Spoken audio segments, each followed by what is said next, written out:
Hello guys! Samahan nyo kami ngayon sa aming Davao Adventure.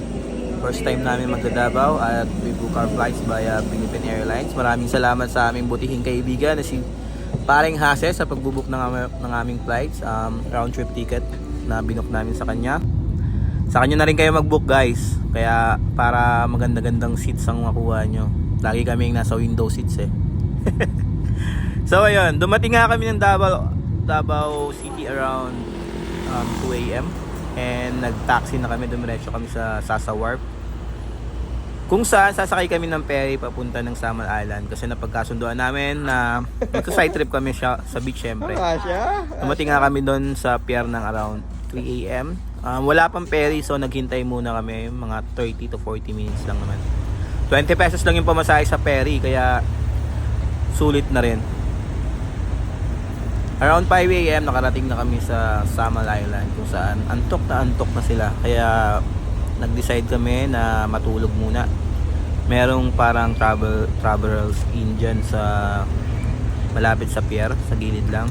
So natulog muna kami dyan ng mga around 2 to 3 hours. And then by 6 to 7 AM ay pumunta na kami sa Aloro Crystal Beach Resort.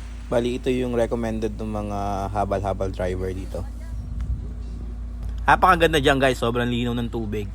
So, konting tagay-tagay and picture-picture, naligo na rin sila. Nga pala sa tamangga dyan. Yun nga lang sobrang asim. Akala ko patamis eh. So, kailangan namin makabalik ng Davao City ngayong hapon kasi ang call time namin sa aming van driver na magdadala sa amin sa jump off namin sa hike namin papuntang Mount Apo is around 3 AM. So nagbook na kami ng room via Airbnb. And medyo malapit lang din sa Sasa Wharf yung book namin sa may Seawind condominium check ganun. Basta yun. So ayan, papakita namin sa inyo yung room namin.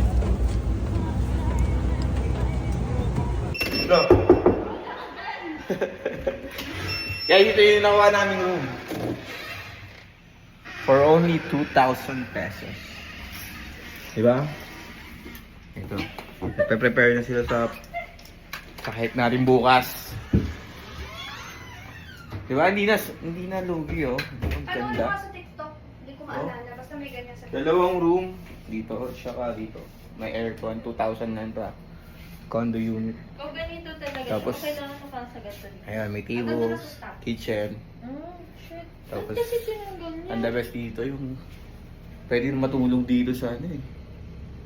Sa banyo. At ayun nga, dahil pagod kami galing Samal, maaga na rin kami nagpahinga kasi 3 AM ang call time namin. At ito na nga, by 3 AM sinundo na kami ng aming van. 2 to 3 hours yung magiging van ride namin papunta sa Japo.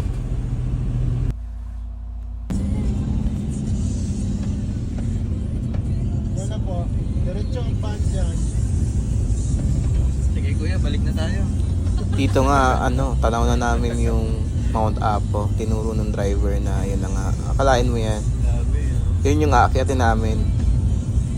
Pero parang napaka-imposible kasi sobrang taas niyan dito pag titignan mo. Maganda dito guys sa Barangay Kapatagan kasi ramdam mo na rin yung lamig kasi nasa medyo mataas na sila eh, paanan na sila ng Mount Apo. And yung lugar akala mo parang napunta ng Benguet or somewhere around Baguio kasi ganun na ganun yung feels. Pati yung amoy kasi amoy pataba. Nung kami nagno-North Loop ayan. Yan din ang naamoy namin. So andito na nga kami sa aming jump off. Andiyan na yung mga porter at saka guide namin. And ayun, nagsimula na kami ng around 9 AM mag-hike papunta ng campsite. So this is our first day. Ito yung first day ng hike namin papunta ng Mount Apo Summit. Napaka-regular lang na makakita ng mga kabayo dito kasi yun ang mga gamit ng mga locals para sa pag-transport ng mga goods nila. At ayun, medyo patag pa yung una eh, pero dito ayan kita nyo naman nagsimula na yung paangat. Ang trail nga na napili namin ay itong Kapatagan Back Trails kung saan yung dinaanan namin na una, yun din dadaanan namin pabalik. Ito daw yung nire-recommend talaga nila sa mga beginner na katulad namin. Kasi medyo relax lang yung pag-hike namin. Ito na yung first phase ng climb. Nandito halos lahat yung mga farmlands ang dadaanan natin. Paakyat ng Mount Apo. Parang ito na yung huling farmland. Pero na-surprise ako kasi may mga signal minsan eh. Pawala-wala pero nakapag-live pa nga ako eh, 'di ba?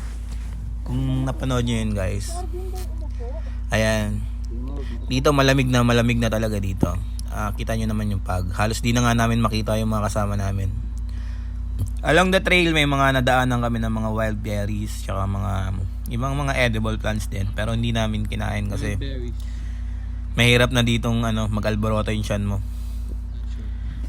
And ayun, around 12 dito na kami magla-lunch. Meron ditong parang isang kubo-kubo kung saan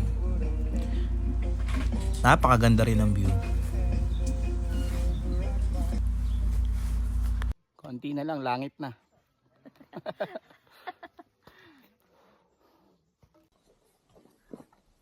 Mauning dalan sa akong uyab.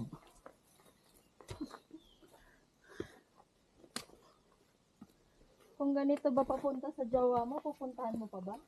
Hindi. I-break mo na, Diyos ko po.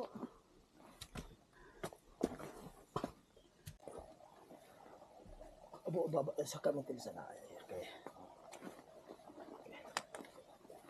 Okay, thank you. Ciao.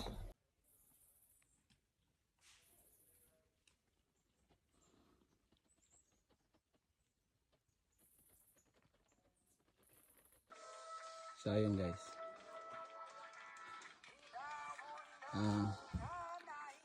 Na-reach na namin yung pinaka junction ng climb.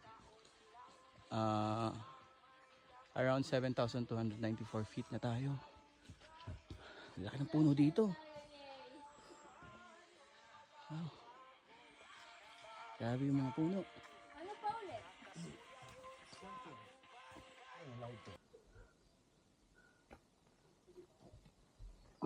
Dito. Tapak sa bato, tapak dito pa. Yan. Kaya na, puro paket. Yun naman. Puro pababa. Wait lang.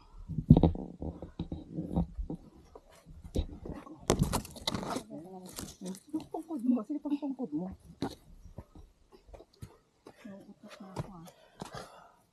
Hayop ka. Madulas, madulas.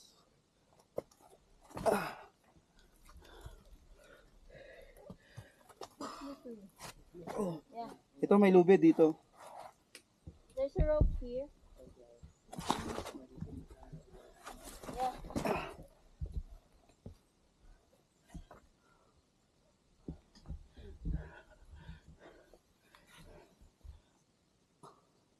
Okay dito. Ilang ko yung paa ko. Ano?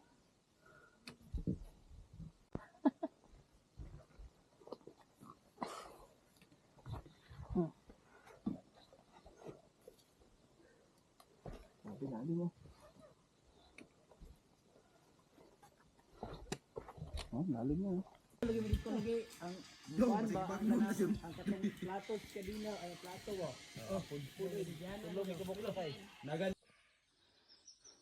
So yun, grabe, nakakinig ng tuhod yung pababa.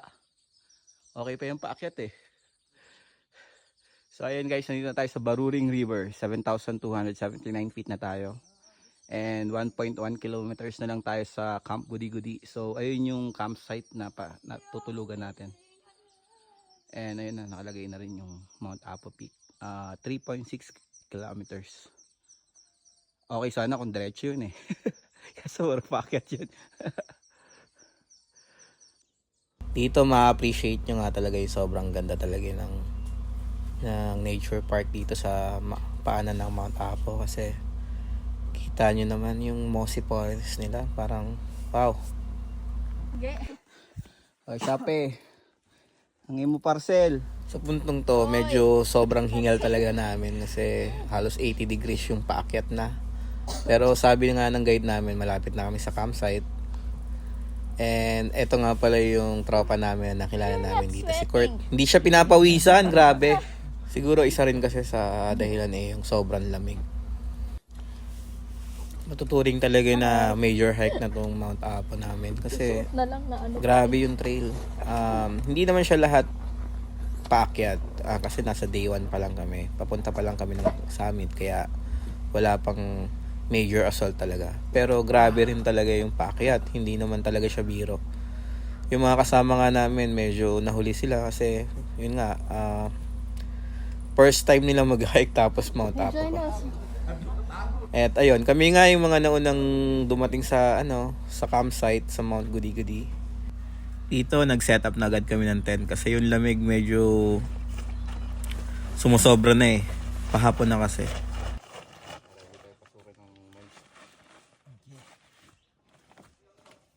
Ilang degrees dito kuya paggabi? Hindi sa kwan. Hindi. Sa Depende sa katabi.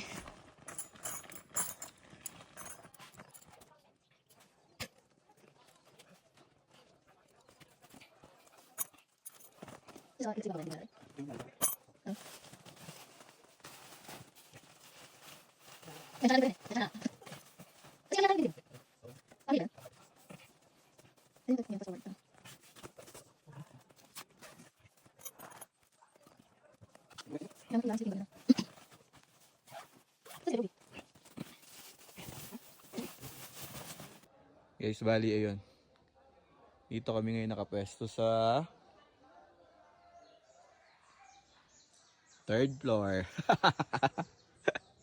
Camp Goody-Goody. Camp Goody-Goody campsite. On our way to Apo. Bukas magpipik na tayo. Pero sa ngayon, susubukan muna nating maligo kahit na sobrang lamig.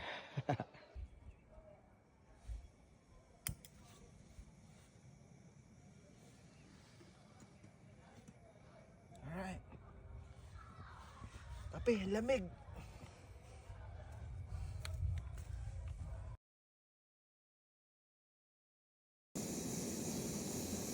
Guys, kailangan ng kape dito.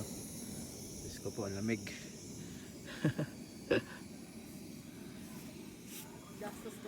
Oo, grabe. Gastos sa kape. Si Kurt. Skirt. Nag-CR ata, nag-CR. Kaya na, masarap. Daming kay kawa, kaya magato no. Okay, so this is our first night. Bali nagluto yung aming mga guides ng tinolang manok, ginataang sitaw, lumpia. Meron nga pala ng kinilaw. Asan? Hindi na kita kinunan. Ano ka na? Ang tagal mo eh. Parating ko lang